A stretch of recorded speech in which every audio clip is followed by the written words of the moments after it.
तो एपिसोड की शुरुआत होती है और हम देखते हैं कि शाओ तियान उस लेडी की बातें सुनकर उससे कहने लगता है कि मैंने तुम लोगों की जान बचाई है तो उसके बदले में कुछ मेडिसिन्स लेने में क्या ही बुराई है।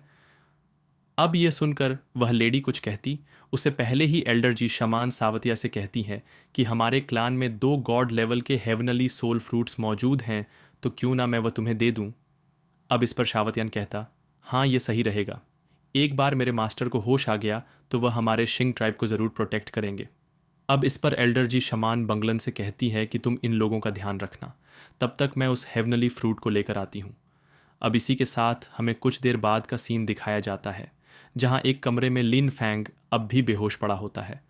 तभी वहां पर जी शमन अपनी हेवनली सोल फ्रूट को बाहर निकालती है, जिनमें से एक को वो लिन फेंग को हील करने के लिए यूज करना स्टार्ट करती है।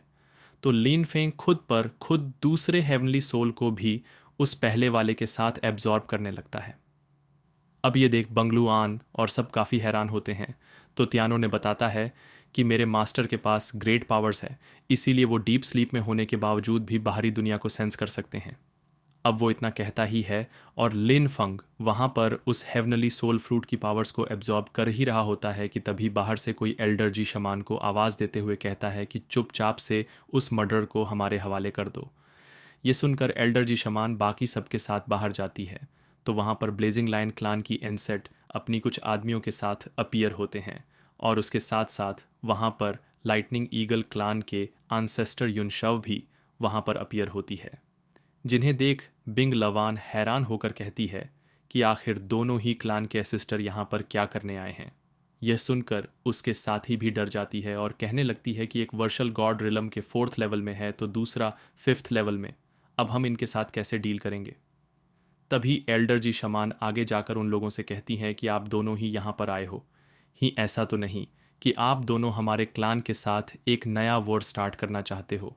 ये सुनकर फानशु काफ़ी एरोगेंटली उससे कहता है, हाँ बिल्कुल, तुम यही रिजर्व करती हो, और इतना कहकर वो उनके प्रोटेक्टिव शील्ड पर अटैक कर देता है। ये देख दूसरी तरफ से यनशव भी अपनी पावर्स से उन पर अटैक करती है। अब उन दोनों की पावर्स को देख एल्डर जी शमान परेशान हो रही होती है। तभी वहां पर उनकी एंसर रंग अपीयर होते हुए उनके अटैक्स को ब्लॉक कर देती है और कहने लगती है कि क्या तुम दोनों पागल हो गए हो। तुम्हें क्या लगता है कि मीरा शिंग लवान क्लान इतना वीक है कि यहाँ पर ऐसा कोई भी नहीं है जो तुम लोगों के साथ डील कर सके। ये सुनकर एल्डर जी शमान उन्हें जाकर ग्रेड करती है। तो वो उन लोगों से गुस्से से कहती है कि भले ही मेरा शिंगलुन क्लान वीक है, लेकिन अगर मैं तुम लोगों के साथ अपनी आखिरी सांस तक लड़ाई करूं तो तुम लोगों को आसानी से हरा सकती हूं। और यह कहते हुए वो एक स्ट्रांग आरा भी रिलीज करती है, जिससे कि वह लोग पीछे की ओर चले जाते हैं। अब उनकी बातों को सुनकर फानशु उनसे काफ़ी एरोगेंटली कहने लगता है, जी रंग तुम सच में पागल बन रही हो। और इतना कहते हुए वह अपनी स्पिरिचुअल बीस्ट को समन करते हैं, जो कि एक स्ट्रैंग रा रिलीज कर रही होती है, जिससे पीछे की ओर जाते हुए एल्डर जी शमान हैरान होकर कहती है कि ये तो वर्चुअल गॉड लम के 3rd लेवल के स्पिरिचुअल बीस्ट है। अब उस बीस्ट को देख एंड मिस्टर जीरंग उनसे पूछती है कि आखिर तुम लोग हमसे चाहते क्या हो। इस पर फांश उनसे कहने लगता है कि पहला उस मर्डर को हमारे हवाले कर दो। तो वहीं यून ऐश कहती है, दूसरा उस हेवनली केव के विरासत में मिलेकी को भी हमारे हवाले कर दो। ये सुनकर Elder ji Shaman and sister जी रंग को बताती है कि जिस बंदे के बारे में ये लोग बात कर रहे हैं वो पैंग साउथियान है, जो कि एम्परर शिंग पैंग के 3rd सन है, और विरासत में मिली वो चाबी हमारे क्लान के फ्यूचर को आगे बढ़ाने में हमारी मदद कर सकती है। ये सुनकर एंसर जी रंग उनसे कहती है कि जिस बंदे को तुम लोग ढूंढ रहे हो वो पैंग शावतयान है, एम्परर शिंग पैंग का तीसरा बेटा। क्या तुम लोगों को अपनी जान प्यारी नहीं है। अब यहाँ पर वो लोग एम्परर शिंग पैंग का नाम सुनकर ही डर जाते हैं, और यून शह तो कहने लगती है कि एम्परर शिंग पैंग वर्चुअल गॉड लम के 9th लेवल में है। अब उसके इतना कहते ही वहाँ पर तियाना पियर होता है और उन लोगों से कहता है कि अगर तुम लोगों को अपनी जान प्यारी है तो चुपचाप से मुझसे माफ़ी मांग लो और मेरे लिए कुछ मैजिकल मेडिसिन छोड़कर यहाँ से चले जाओ, तो मैं तुम लोगों की जान बख्श दूंगा। लेकिन फिर भी वह लोग जानबूझकर शातिया का फ़ायदा उठाने की कोशिश करते हैं और युन शव उनसे कहने लगती है कि एम्परर शिंग पैंग का बेटा तो काफ़ी सालों से गायब है और यह कोई बहरूपियाँ है जो कि उनके बेटे के नाम का फ़ायदा उठा रहा है, लेकिन हमें नहीं होने देंगे। हम उसे ख़त्म करके एम्परर शिंग पैंग की मदद करेंगे। और इतना कहकर वह शाओ दियानत अटैक्स कर देती है। ये देख एन सेस्टर जीरंग अपने ट्रू मार्शल फिनिक्स स्पिरिट को समन करती है, जिसे देख यनेश कहने लगती है कि बस ट्रू स्पिरिट इसकी पावर्स। तो वर्चुअल गॉड लम के 6th लेवल से ज़्यादा की नहीं होगी, और इसके ज़रिए तुम हम लोगों को रोकना चाहती हो। और इतना कहकर वो उस फीनिक्स स्पिरिट पर थंडर अटैक्स कर देती जिससे बचते हुए वो फीनिक्स स्पिरिट आगे बढ़ने लगती है। वहीं दूसरी तरफ से फान शू खुद एंसेट जरंग पर हमला करने लगता है। ये देख दूसरी तरफ से वह भी हमला करने लगती है और उन लोगों में फाइट होने लगती है, जिससे बचते हुए एंसेस्टर जरंग आगे जा रही होती है।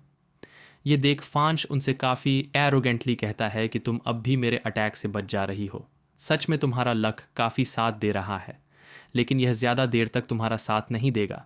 और इसी तरह उन लोगों में काफ़ी ज़बरदस्त फाइट हो रही होती है।